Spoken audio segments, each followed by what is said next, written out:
Bwana Yesu asifiwe, wapendwa wa Mungu. Shalom shalom. Leo kama kawaida yangu na vipindi mbalimbali ambavyo navifanya, na leo Mungu amenipa maono nizungumze kitu kimoja muhimu sana kwenye maisha yetu. Tunakumbushana yale ambayo tumeyasahau kama vijana, yale ambayo tunapitiwa nayo. Kuna wakati tunakumbushana, na hisi neno ni faraja kwa watu wengine, lakini tusidharau neno. Haijalishi hilo neno linatoka kwenye kinywa cha nani. Hakuna neno linalokuja kwako kwa bahati mbaya. Hata makasiriko, mtu anaweza akakutukana, akwambia, lakini kuna kitu anakukumbusha au kuna kitu anakuamsha pale ulipokuwa umelala, pale ulipokuwa umesahau kuwafikisha ujumbe watu wengine. Lakini neno linakuja kwa sababu. Kwa hiyo tusidharau neno. Hata inawezekana hata mimi neno langu leo linakuja kwako sio kwa bahati mbaya, kwa kukumbusha. Lakini leo nitazungumzia mambo makuu matatu ya usuyo chuki. Chuki ni kitu kimoja hatari sana. Nitaambia na madhara ya chuki. Chuki inaweza kukufanya ukawa mchawi, chuki inaweza kukufanya ukawa muuaji, chuki inaweza kukufanya ukafanya jambo moja la hatari sana kwa sababu ya chuki. Maana ukijenga chuki ndani ya nafsi yako, kusababisha kufanya mambo ambayo yalikuwa kinyume na akili yako. Chuki ukutoa mbele ya uwepo wa Mungu. Yaani Roho Mtakatifu hatojaa ndani ya moyo wako, kwa sababu ndani ya nafsi yako umejaza chuki. Chuki na upendo hutengana. Roho Mtakatifu hujaa ndani ya sehemu yenye upendo. Sehemu yenye upendo huleta mafanikio, lakini sehemu yenye chuki, kila jambo jema hukawa mbali naye. Hata ndani mkishaanza kuchukiana baba na mama, familia inatetereka, kwa sababu hakuna kitu kinachoweza kuendelea kutoka hapo, kwa sababu wewe umejenga chuki. Kaa mbali sana na mtu ambaye unaona huyu anakuchukia. Yaani ogopa sana mtu anakuambia mimi nakuchukia sana. Muogope sana na muombee kwa Mungu ili hiyo chuki yake iondoke. Yaani hiyo nafsi ya chuki kwake iweze kushuka, kwa sababu mtu anakuchukia hawezi kukubali jambo lolote kutoka kwako. Chuki hutia umaskini. Yaani chuki inaweza kufanya ukawa maskini, kwa sababu ukishachukia jambo, mtu anaweza akaja kwa jambo jema tu akakupigia simu, sio kwa ubaya. Labda kuna kitu anataka kukuambia, kwa sababu wewe unamchukia, huwezi kupokea simu yake. Inawezekana kuna kitu anataka kusanue, akukumbushe, lakini kwa sababu tu wewe una chuki na yeye, utapokea simu yake. Na ukipokea simu yake, utajibu shit au utajibu maneno ya hovyo. Vijana tunasema shit au maneno ya hovyo tu, ili mradi tu asiendelee kukupigia simu. Inawezekana hakukupigia simu kwa ubaya. Kuna jambo alitaka kuamshe, akwambie, au kuna sehemu alitaka kupeleke, kuna kazi alitaka kukutanishe naye ya kukupa maendeleo, lakini kwa sababu una chuki juu yake, unaiacha. Mwenye chuki usiwe karibu naye wala kudili na mambo yake, kwa sababu mwenye chuki hawezi kukubali jambo unalolifanya. Inaweza mtu akaja kukwambia, akamwambia jambo jema tu kwako, lakini yeye akaongea mengi mabaya kwa sababu yake. Inawezekana hata mengine ya uongo. Tayari chuki inampa dhambi ya uongo. Chuki ni sumu kubwa sana. Kwa hiyo siku ya leo tunaomba wewe ambao unafuatilia kipindi changu, piga magoti mbele za Mungu. Kama kuna mtu unamchukia, una bifu naye, una chuki na yeye, kakufanyia mambo mabaya, haijulikani amekufanyia kitu gani, muombe Mungu uondoe hiyo nafsi ya chuki mbele yako. Maana chuki ni kitu hatari sana. Tukisoma kile kitabu cha Mwanzo, tunakutana habari ya Habili na kile kitabu cha Mwanzo sura ya 4 kuanzia mstari wa kwanza, tunakutana habari ya Kaini na Habili. Mtu na ndugu yake waliuana kwa sababu ya chuki. Chuki ilipeleka wauane mtu na ndugu yake. Kwa nini? Chuki tu ilitanda. Kwa hiyo chuki tunaona ni kitu kimoja kibaya sana. Haleluya, mtu wa Mungu.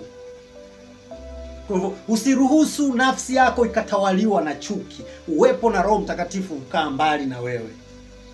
Roho Mtakatifu hawezi kuongoza mema.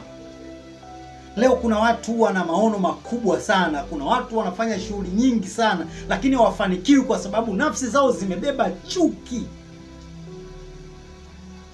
Leo kuna watu ndani ya kuishi, ndani ya nyumba hawana maendeleo, ndani ya nyumba hawana maelewano, ndani ya nyumba mambo hayaendi sawa kwa sababu ya chuki zimejaa ndani ya nafsi zao. Mke anamchukia mumewe kwa sababu ya tabia zake, amejenga roho ya chuki. Kwa hiyo mke hawezi kuspondi chochote anachokileta mume wake. Anaweza akaja kumwambia jambo zuri tu, akamwambia kitu kizuri sana, labda cha maendeleo ndani, lakini mwanamke anaweza kujibu maneno ya mkato kwa sababu nafsi yake imechoka, nafsi yake imejawa na chuki. Kwa hiyo chuki ni kitu hatari sana. Ukiona kuna mtu amekukwaza na nafsi yako imejawa na chuki, piga magoti mbele za Mungu, muombe Mungu wako. Piga magoti mbele za Mungu, muombe Mungu wako, kisha Roho Mtakatifu aiondoe chuki iliyokuwa ndani yako, kisha aongeze upendo kwake ili chuki iweze kutawala, maisha ya amani yazidi kuendelea. Chuki husababisha watu wawe wachawi. Yaani chuki humsababishia mtu kuwa mchawi. Kwa sababu mwenye chuki atafanya namna yoyote aone unadondoka, kwa sababu hapendi tu maendeleo yake. Chuki yake haoni mafataki wewe uone unasonga mbele kila wakati, kwa sababu ana chuki na wewe, anaona kila unachokifanya kwako ni kibaya. Atatafuta namna yoyote, ataenda kwa nani mradi akufanyie vitu vibaya. Kwa hiyo mwisho chuki tampelekea kuwa mchawi huyo mtu, au mganga wa kienyeji mradi akuroge, aende kwa watu wakufanyie jambo baya ili mradi akuroge. Chuki huleta dhambi za mauaji kwa nafsi. Sometimes unamuombea mtu mabaya, agongwe tena gari nisimuone kabisa. Kwa hiyo tayari nafsi ya mabaya uliyomuombea, ndio kwa sababu neno ndio hutenda. Ukishamwombea mtu mabaya afe, wewe ni sawa na muuaji. Yaani ukishamwambia mtu afadhali tuagongwe na gari afe, unamuombea kifo, yani unamuombea roho za umauti zimtawale, tayari wewe ni muuaji.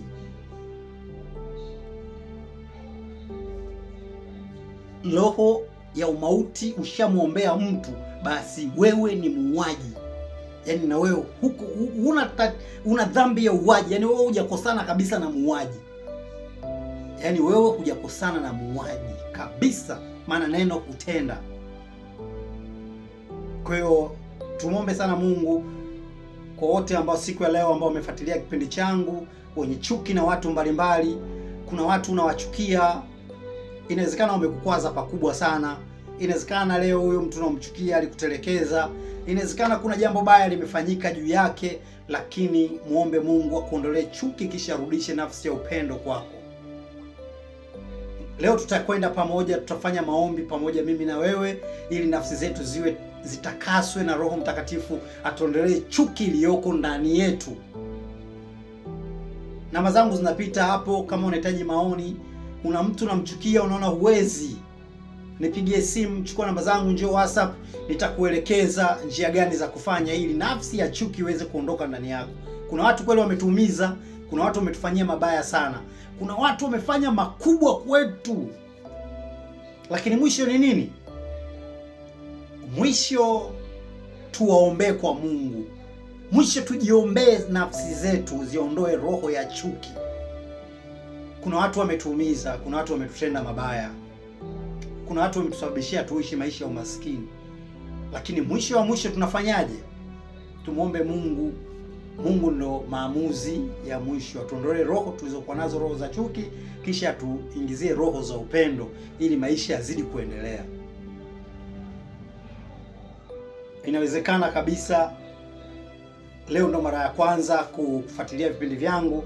Usisahau kusubscribe hapo, comment, na kama una jambo lolote, namba zangu zinapita, chukua namba zangu, njoo WhatsApp tuweze kuzungumza mawili matatu, niweze kukuelekeza njia gani unaweza kutengeneza ili nafsi ya chuki mbele yako ikawa inaondoka, ili nafsi ya upendo irudi mbele yako ili uweze kuendelea kupata mafanikio.